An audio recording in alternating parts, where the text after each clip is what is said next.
Many times when parents come to me and ask for my help, they reach out very unsure and very unclear if I can actually help them, because they can admit that maybe there's something going on, there's something off. Maybe they've seen some sort of substance abuse, but they're not ready to call it addiction. Because what parent wants that for their kids, right? And I say kids because I work with all range groups in terms of I like to help people that are a little earlier on. Maybe they're still in high school, maybe they're in college, maybe they're 35 years old and they're out of the house.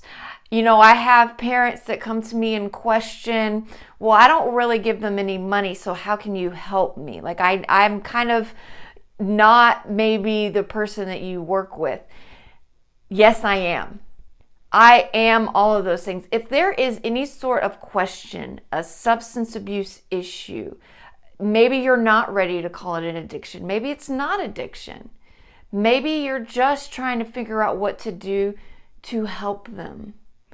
That's who I work with. And we help, and I help because I help the parents understand what it is that they can do to support their loved ones that may be struggling to get their feet on the ground. Maybe you're still, even though they're out of the house, it's still like they're teenagers, even if they're 30 years old, if they're 40 years old. Maybe you're not giving them any money, but they're struggling to really work through some things in their own life.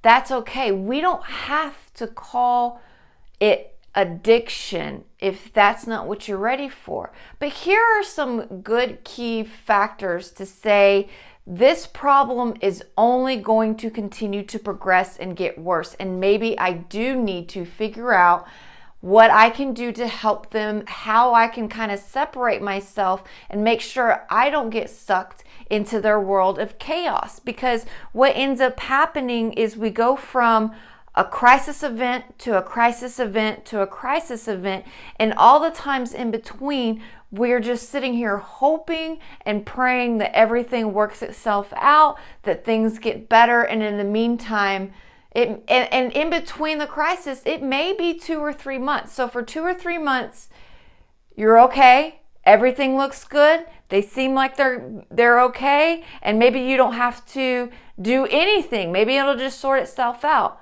And then another crisis happens. And then another crisis happens. And then another crisis happens. And in between those times, there's nothing really for the parents to support themselves in figuring out what to do. And that's where I come in. How do we deal with these crises that keep happening, and how do you handle it calmly?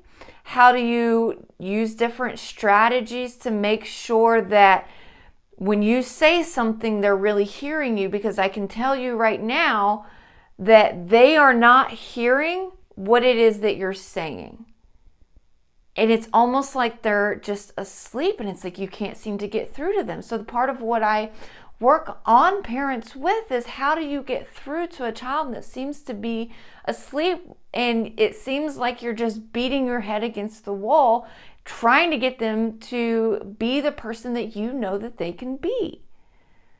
And so I help parents with that. I help them understand how this world of, we don't have to call it addiction, but kind of this substance abuse, maybe, you know, you're still sitting here just saying, if they would just get away from those people, then maybe they'll just get better on their own. Like, we're just gonna keep having them start over, but it's like everywhere they go, they just keep finding the same people with different names and different faces, but it's all the same. Nothing ever changes. And we just continue the cycle of going from crisis to crisis to crisis, and it gets progressively worse each and every time, and you start falling into the chaos deeper and deeper and deeper and deeper until you've completely lost yourself. And we could stop that at any point from it getting worse and worse and worse. So you also have to understand, though, how your loved one is hearing what you're saying, and some of the rules and how they're using you when they're lying, when they're manipulating you, when they're stealing from you, all that stuff. We got to stop all of that stuff, and we can do that. I can't sit here and say I can save your kid.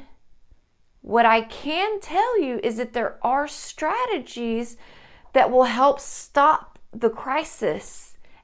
And the more times that we stop those crisis moments, and the more times that we can start getting through to your loved one, what will happen is eventually, yes, they will start waking up.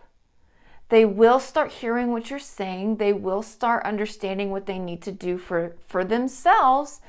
And many times they do go and start getting help. That's their journey. And you have your own journey through this, because this is very emotional even for you. And so for yourself, there is a journey that needs to be taken right along with your loved one. But I do get a lot of questions. But Jen, why am I the one that needs the help and change? Because there's a crisis that happens, and a crisis that happens, and a crisis that happens. And at the moment that you don't know how to do and deal with the crises that are happening, that's what you need help on, so that we don't dig ourselves into a deeper hole. So it is really important that you do go and you get help for yourself. Yes, they need to change, but if we keep doing the same things over and over and over and over again, and trying to think that something is going to change, but nothing changes. It only keeps getting worse. And we don't want things to get worse. We want things to get better. So basically, it's like the rollaway boulder is going downhill, and what we have to do is stop the boulder from rolling out of control downhill, and then we start moving it back up the hill slowly, because not everything can happen overnight. It just can't. And then eventually it goes the other way, where things start getting better. And it's important to do that sooner rather than later, because the longer they stay in this world, the closer they get to where it really does become life and death. We are in a life and death. This is an urgent thing. As long as they are using and as long as they are in this world, it's dangerous. Even if they're on Suboxone, if they're on methadone, if, they just got clean, hope can sometimes blind us from doing what we need to do. And it's not that you should feel hopeless in this. There is hope. But let's not allow hope to blind us from the reality that we're in. We have to face some harsh truths. And that's what I do. So if this sounds like you, if this resonates with you, I really recommend for your loved one's sake and for your sake that you reach out and start getting help. Because we got some work to do quickly before things continue to progress in a worse state. I don't care what state you're in. I don't care if they're in high school and you just found pot and you don't know. Here are the 3 major things that can determine whether or not things are going to continue to get worse. 1, was there trauma? That's a big indicator. It's not a definite, but it's a big indicator that things are probably going to get worse. 2, does your child suffer from depression, anxiety? Were they diagnosed with ADD, ADHD from an early age and have been on medications, and that continues to seem to not really help as much as you think that it should? Didn't fix all their problems, did it? And then 3, do they seem to have a hard time really connecting with other people that are healthy for them? Do they keep getting into relationships with people that are not healthy? And I'm not talking just romantic relationships. I'm talking about friendships as well. Are their friendships healthy? Are their relationships healthy? If they're not healthy, then there's a good chance that things are only going to continue to get worse. It's not a good chance. It's like I don't ever want to say 100%, but 99% chance that it's going to continue to get worse. So if we're in a dip and where you think everything is okay and you're just looking around to see what's out there, this is for you. And I want you to make sure that you have the tools and the resources that can really help you through this. And I do have those tools and resources. I've built a system that takes parents through everything that they need to know and how it needs to happen. What do you need to look at first? What happens second? What are the things that you need to do third, the fourth thing, the fifth thing? I've built that. And I did that because I have worked with parents for a very long time. I went through all of this. This is something that I did and that me and my mom went through. So I really sat down and I said, when the parents do certain things, and I've interviewed, I've researched, I sat down, I talked to thousands of parents that have kids that are now in recovery, figuring out what is the formula. And I broke it down and I put it together into a program. Not only do I have an online program that I put all of my research into, but I also have services that take you through step by step with me that take into account of what are we doing to help yourself help your son or daughter. I call it the Fax System, FACTS, because it goes through of when your child is manipulating you, when your child is lying to you. How do you start trusting yourself again? They can make you feel like you're going crazy. How do you know when you know? There's always that little tug that says something is off. And what my services do, especially the one-on-one services that takes you through my Fax System, is it goes through all of that stuff and makes you start trusting yourself again. Because if you can trust yourself and you can stop believing they're, frankly, and I'm sorry for cussing, but they're bullshit. If you could stop believing they're bullshit, then we can really start getting somewhere. I myself am in recovery. I know what happened with me and my mom. I know the strategies that she did. I sat down, I broke them all out. And that's where the Fax System was born. And you're sitting here going, what is this Fax System? It stands for face reality, assess your situation, commit to yourself, think, respond, and the most important thing, show love. Love is very much an action-oriented word.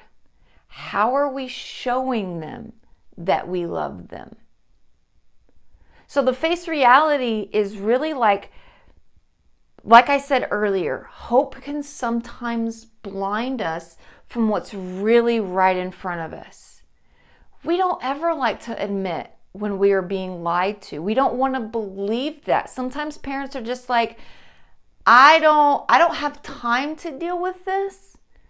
So I have my own life going on. I can't really deal. Now, all this is subconscious, but it's true of going, I can't deal with this right now. I don't even know what to do. So we start kind of ignoring what is right in front of our faces. When they lie to us and we don't know that they lie to us and there's no proof that they lied to us, we're like, well, they probably didn't, so I'm just going to keep moving on. And what about hope? How many times have we been in that situation where we think that everything is okay? A crisis happens. We fix the crisis. We get through the crisis. Things are starting to settle down. And we think that, oh, okay, maybe things are going to work out for the best. Maybe things are just going to work itself out. Maybe that was the thing that they needed to go through to start getting their stuff together. And now it looks like their stuff is together because they tell you that. And the reason why we keep buying into that is because they actually really believe that when they get through the crisis, that they're going to start making changes. But if nothing changes, then nothing changes. So if there's not any sort of massive action after the crisis of the things that they've changed in their life, even if they change just a little bit of change is not enough to determine whether or not, because they're just going to fall right back into their pattern of behavior. They can't maintain small little changes, but maybe for like 2 or 3 months, and then we're right back into it. Maybe it's 6 months, maybe it's 9 months, but eventually they go right back into the same patterns because they never broke a pattern. It's not really breaking, it's just pushing it down until it comes back up again. And the patterns are the same. Unfortunately, we all have our patterns, and it's the same with you. It's like we have to take massive actions to make something really change. And that's kind of that face reality part of it. And the next thing is the assess your situation. We have to really take a hard look. And what ends up happening is parents oftentimes, they get too busy to really deal with any of this stuff. They get caught up into their own lives. They forget to look at like their whole situation. So a lot of the same patterns that how your kid is going to behave. You know your kid better than anyone else.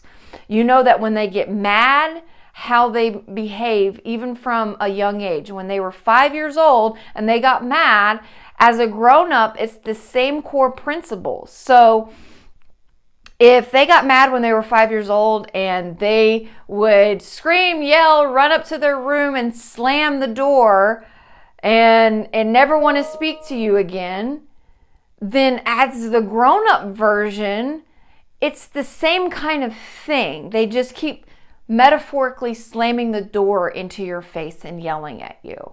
And so how do you deal with that part, right? So how do you deal with their anger? Maybe it was they ran away. So every time they get angry now, as an adult, they just seem to run away. They shut you out. They do all this stuff, and it's the same patterns and the same patterns and the same patterns. But if you start dealing with it differently, those patterns of behavior that you fell into when they slammed the door in your face, you went into your own pattern. If we can start breaking those patterns, then things are going to start changing because they're going to have to start responding differently. And when things start changing. So that's kind of the assess your situation. What are some of the patterns that have been showing up not only in yourself, but in them?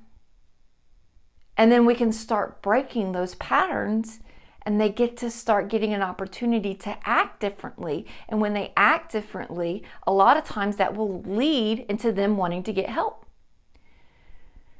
Committing to yourself. There's going to be a lot of things that you're going to have to do, you're going to have to face, you're going to have to deal with the crises. And the commitment to yourself is the whole time is you are taking care of yourself through it, and you're committing to the things that you know need to happen, and you're dealing with your own stuff as it's coming up. There's a lot of guilt and shame. There's a lot of stuff, but if we can really deal with that and you can commit to, let's say we're working together. There's going to be times where I say something and it's going to make you upset. But if you can commit to pushing through some of that anger, we can really get to the root of what is happening and move on past the anger and say, this is what's really going on. Because normally anger is just a very surface emotion. There's a lot deeper stuff that really happens. And if you can commit to diving into that stuff, then major changes are going to happen. You're really going to be able to empower your decisions. So committing to yourself, there's a lot of things. So the next thing is to think, respond, and you have to commit to yourself first before we get into that think, respond, because that's our boundaries. We have to really look at the boundaries we're setting and the things that we have to do to really defend what it is. It's no good if you're setting boundaries and you don't uphold them. Boundaries have to be set from a place of like, you can't set them in a small way. So if you tell them they can't come and live with you, it's not they can't come and live with you for 2 or 3 months. It's they cannot come to live with you, period, indefinitely. And if you're not ready to say that and do what it takes to commit to that idea, it's better to just not set anything at all. But that's where we have to really, really think before we set a boundary. And then we respond to situations, we respond to the crisis instead of going reactive. Because when we go reactive, we're setting things from a very emotional place. And we don't want to set things from an emotional place. That's really hard when the emotions go away from that reactive place to uphold what you said you were going to do when the emotions go away. That's a big reason why the boundaries you've been setting haven't been working. It's because they're coming from that very emotional place. So we have to really think about what we want. We have to really know what we're going to do prior to situations happening. And no, you can't guess everything, but there's a lot that we can work on and lay out that says, if this happens, then I'm going to do this. If this happens, then I'm going to do this. If something unforeseen happens, what I'm not going to do is just rush in there. I'm going to give myself some time to process before I think about what I'm going to do, so that I can come from it from a very grounded and empowered place that I can really truly commit to doing the things that I said I was going to do, such as like not giving them money. You know, the financial stuff a lot of times goes under that assess your situation. What has been working financially? We want to invest in your child's future, but we don't want to just go around and keep spending money into places that aren't serving them. If you're just giving them money and giving them money and giving them money and not seeing any sort of return on investment, then that's not a good use of money. We want to invest in their future. Sometimes people need help. But the question is do they really need help? One, can they get themselves out of it?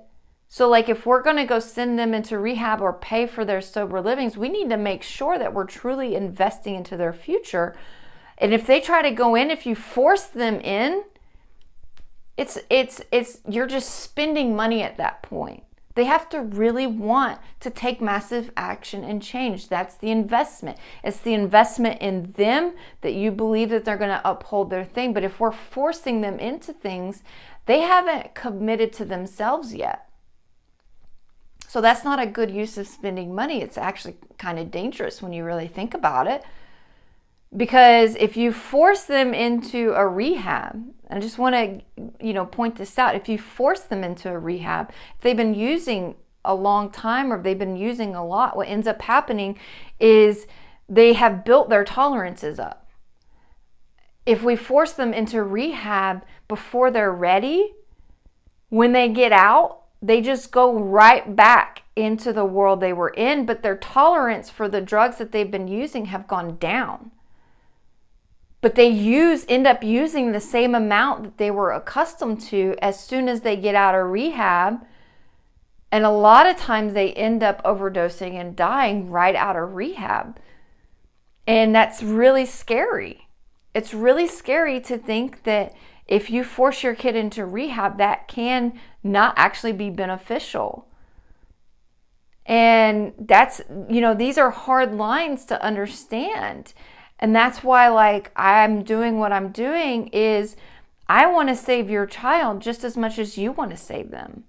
We have to go about it in all the right ways. And then the last piece of my fax system is to show love. The most important thing is through this whole thing, how are we showing them that we love them, that we believe in them? A lot of times people hear the word tough love, and I think there's a huge misunderstanding as to what tough love really means.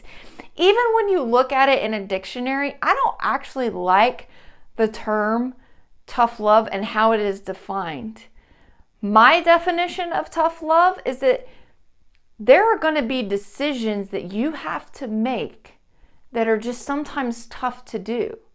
But you do not have to be tough on them. I don't think that being tough on them actually works.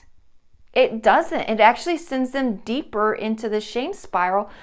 And that's the difference between the world of which we're dealing with substance abuse and the kind of normal world where we're not. That's a different rule that plays out. Sure, when we're in our normal world and not dealing with substance abuse, tough love is probably pretty effective. I know it's effective, but not in the world of substance abuse. And there's so many more things in the substance abuse world that are different than the way we operate. And if you don't know that, then you can find yourself doing things that aren't as effective as you think that they are. For example, let's take a look at shame. There's good shame, and then there's like shame that's not productive. So good shame says when they're 5 years old, they start chasing a ball across the street without looking both ways. What do we do when we catch them before they go?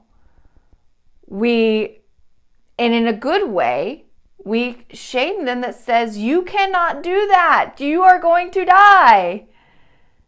That is not okay. And that's okay. And that's a good use of getting them to wake up, because they don't understand at 5 years old that they can die. They don't understand to look both ways. They don't understand. So we got to get them to understand. So we got to wake them up a little bit and get them to see the dangers. So when they get to be an adult, that same form doesn't work anymore.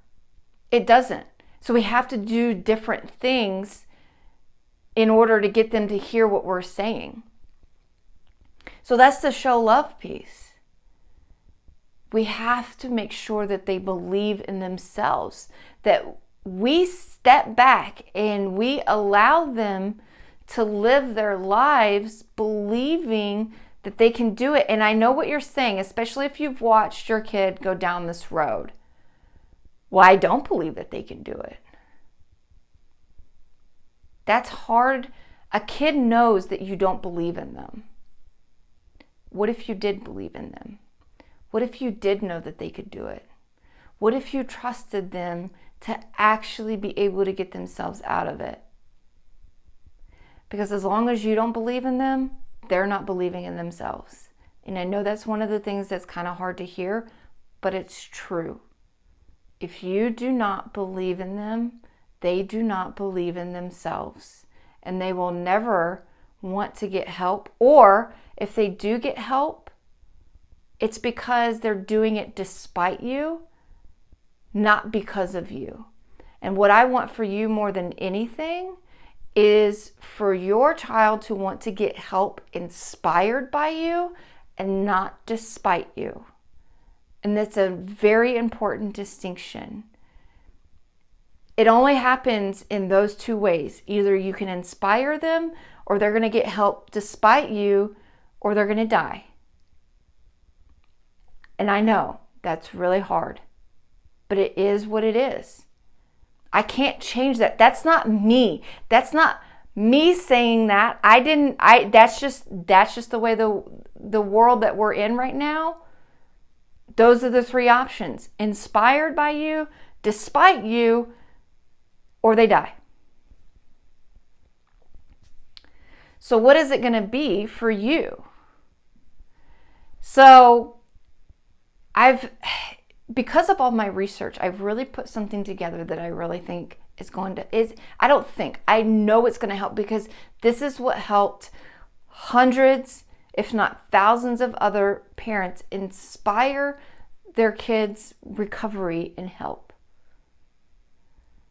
And it is my online program. It's called the Fax System, but it takes you through that system. You can do it self-directed, or you can do it through me. But I'm only going to tell you about how you can do it for yourself right now. If you want to learn how you can actually go through that system with me, then we need to set up a phone call. And you can go to schedulewithjen.com to set that phone call. But right now, I just want to go through just the online program, and it goes through all of the things that we just listed out. How can you really help your son or daughter? What can you really do to support them and inspire them to want to get help? It's 6 weeks. It goes through all the lying, the guilt, the shame that you're going to experience or have been experiencing, what to do with judgment, because you're going to be judged. But you know what? You're getting judged by people that don't understand. And you don't need to listen to people that don't understand what it is that you're going through. That's just the bottom line. You don't need to do that to yourself. And so we go through a lot of that stuff. But it takes you step by step. It's 6 weeks. It's awesome. It's been put together through thousands and thousands of hours of research and talking to parents, and what has really helped them. Now, I charge $997 for this program. That's not a lot of money. Not when you think about what it's going to do for you. This is going to inspire your kid to get help for themselves. But because I believe in this so much, and I really want this for everyone, something that I have thought a lot about is, yes, normally it's $997. Not a whole lot of money. But I really want to inspire you to get this. So for the next 30 days, I am only charging $597 for this thing. That's ridiculous. That's ridiculous.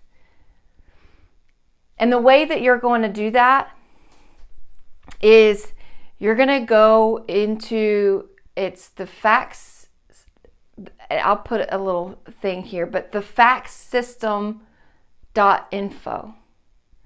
And when you go to checkout, I want you to use the promo code STRATEGIES. STRAGIES. Strategies. And it's going to knock $400 off of that price right then and there. And this is going to be the system that is going to inspire your child to want to get help. And I am so looking forward to seeing the results for you and seeing how you are empowering yourself. And the best thing is I want to know that you have really empowered yourself through this. And what does that look like? And how does that, some of the things that I say, it may be something that you're not ready to hear right now, but it may be good for you to understand and know, because when certain situations come up later, you're going to be ready. And I want to make sure that you are as ready as possible for what happens. So one of the things that I am including into the program is at the end, you're going to get a call with me, because I want to make sure that we tie up everything that if you have any questions on how certain things relate to you, you need to know that so we can link all that stuff together and really make this the thing that is going to inspire your kids to want to get help and I am so looking forward to it. So remember, it's the faxsystem.info. Use the promo code strategies and knock $400 off of this thing just for having watched this. Anybody else that comes in and I talk to, they're paying $997 for this program, and it's worth every penny.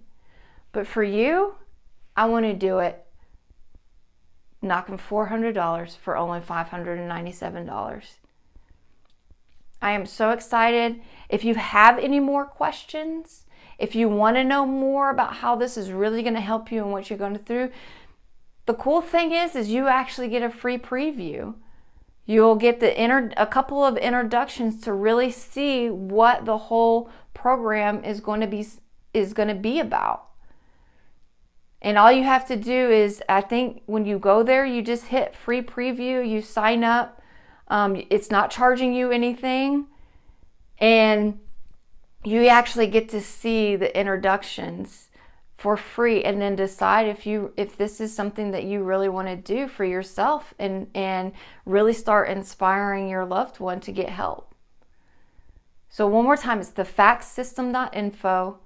Go there, promo code strategies, and I am so fortunate and grateful that you are doing this for your loved one, because this is going to change everything.